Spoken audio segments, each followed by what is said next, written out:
Me encuentro en la Plaza Bolívar, en pleno centro de Caracas, en lo que se denomina el casco histórico. Y hoy les voy a explicar el motivo por el cual llegamos al 19 de abril de 1810, una fecha patria para los venezolanos. Y no solamente les voy a explicar por qué llegamos allí, cuáles fueron los motivos, sino que además les voy a relatar por qué fue un golpe de Estado, por qué hubo un golpe de Estado, aunque muchos quizás ahorita digan, este está loco. Jerónimo, ¿tú estás loco? No, no estoy loco. Hubo un golpe de Estado. Adicionalmente, voy a explicarles por qué muchos creen que el 19 de abril de 1810 se firmó o se proclamó el acta de... ¿por qué creen que se firmó el acta de independencia o se proclamó la independencia? Ninguno de los dos. Ninguno de los dos. Ese día se firmó un acta, el acta del Cabildo de Caracas. Y no hubo ninguna proclama. La proclama sería un año después, el 5 de julio de 1810. De 1811, mijo, de 1811.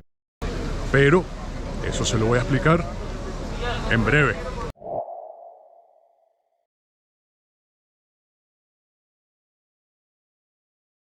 Los acontecimientos del 19 de abril de 1810 sucedieron aquí, en la Plaza Bolívar, conocida entonces como la Plaza Mayor, y no lucía como en la actualidad, pues los cambios comienzan a producirse acá en esta plaza en la década de 1870, durante el primer mandato de Antonio Guzmán Blanco. No obstante, fue acá, en la parte norte, entre lo que era el Cabildo y la Catedral de Caracas.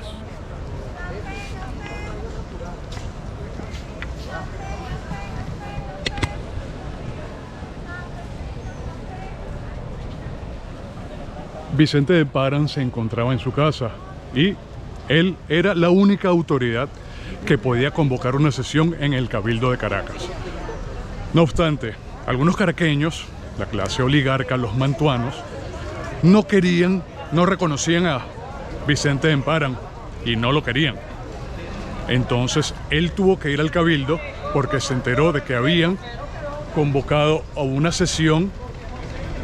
Él fue a la sesión en el Cabildo, en la Casa Amarilla, y ahí dijo, después del evento del balcón, antes, y él dijo que él se marchaba. A las 9 de la mañana tenía que estar acá. Recuerden que era Jueves Santo, en la catedral. Iba para misa. Pero cuando se está dirigiendo a la iglesia, lo detiene Vicente Salias, justamente por esta área. Lo toma de la mano, del brazo, aunque él tiene el bastón de mando, y lo obliga a ir nuevamente al Cabildo. Vicente de Parán ya había estado en el ayuntamiento. A las 8 de la mañana, una comisión lo había ido a buscar a su casa, entre las esquinas de Ibarras y Madrices, para invitarlo a presidir una sesión extraordinaria. La comisión estaba integrada por Valentín de Rivas y Rafael González, acompañados de dos portadores en ceremonia.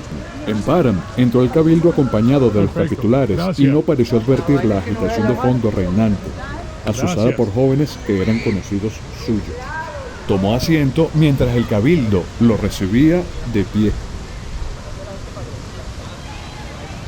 Entonces por acá sucedió ese evento, claro, no tenía esta forma la plaza. Tampoco la fachada de la catedral era blanca. ¿Se han percatado del color que tenía en el cuadro de Juan de Lovera del 19 de abril de 1810? Era rojiza. El vicepresidente del Cabildo, José de las Llamosas, se disculpó con Parán por haber convocado una asamblea extraordinaria que no le correspondía a él, sino al propio Parán. Y entonces es aquí donde viene Vicente en Parán o Vicente en Parán. Posiblemente por allá, según algunas maquetas, se encontraba donde él se asoma, el balcón. Pero aquí habían... acá. Yo te sigo por... un error histórico. Ah, yo me guío es por la maqueta que está ahí de Rod Neumann en... Sí, pero esto que está aquí, donde están esos árboles, Sí. si ves la maqueta, era donde está la pared del mercado. Era un pasillo y se hacía difícil reunir un montón de gente en un pasillo. En esta esquina era donde estaba la entrada del mercado. Era un lugar mucho más amplio. Y había unas arcadas. Y estaban las arcadas. Entonces, para eso, este es el balcón. Perfecto. El que se presume. Te sigo por redes sociales. Vale, gracias. ¿Tu nombre es? Jerónimo Maneiro. Vale, un placer. Igualmente. Escríbeme por ahí. Seguro, ¿cómo no? Ok, mi niña. De Véngase por Fundea. acá. Llamosas le dijo a Emparan que le parecía necesario crear una junta provincial, considerando que la Junta Suprema o Central había sido disuelta y reemplazada por un consejo de regencia. Emparan les respondió diciendo que no era necesario y su tranquilidad desconcertó a los cabildantes e inclusive les pidió que lo acompañaran a la misa en la Catedral de Caracas, que era a las 9 de la mañana, y se marchó. Cuando los conjurados observaron que se veía derrotada la posibilidad de constituir un gobierno diferente, comenzaron los gritos de ¡A Cabildo! ¡A Cabildo! Y es cuando Salias lo toma del brazo y le exige regresar. Cuando observó que sus propios oficiales de la guardia no hicieron nada, comprendió que había un complot. Al reunirse nuevamente con los cabildantes, Emparan quedó desconcertado al observar la presencia de personas que no formaban parte del cuerpo colegiado y que se declaraban ahora diputados del pueblo, como los doctores Juan Germán Rocio y Félix Sosa, como el presbítero José Félix Blanco y José Félix Rivas. Emparan, de manera calmada, volvió a dominar al cabildo, y cuando parecía que se saldría con la suya, apareció repentinamente el canónigo José Cortés de Madariaga, quien se presentó como diputado por el clero, dándole un vuelco al curso de los acontecimientos con su elocuencia y voluntad.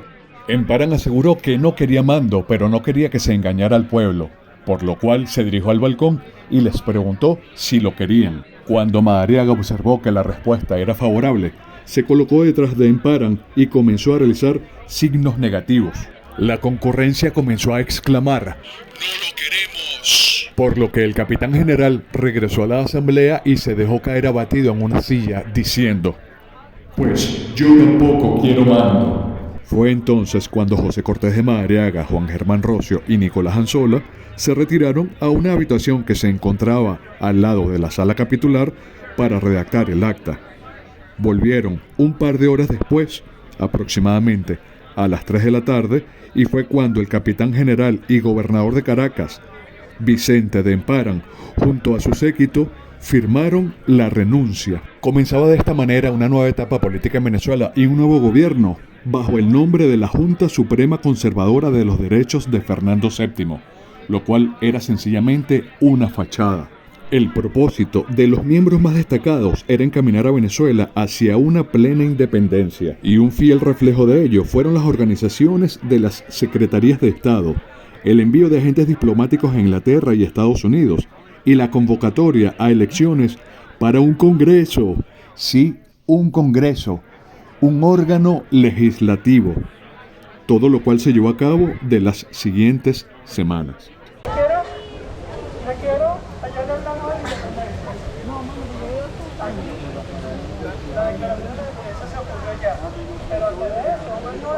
Es tan importante el 19 de abril de 1810 que inclusive hubo momentos en el que el escudo de Venezuela tenía esa fecha, la del 19 de abril de 1810 y el 5 de julio de 1811.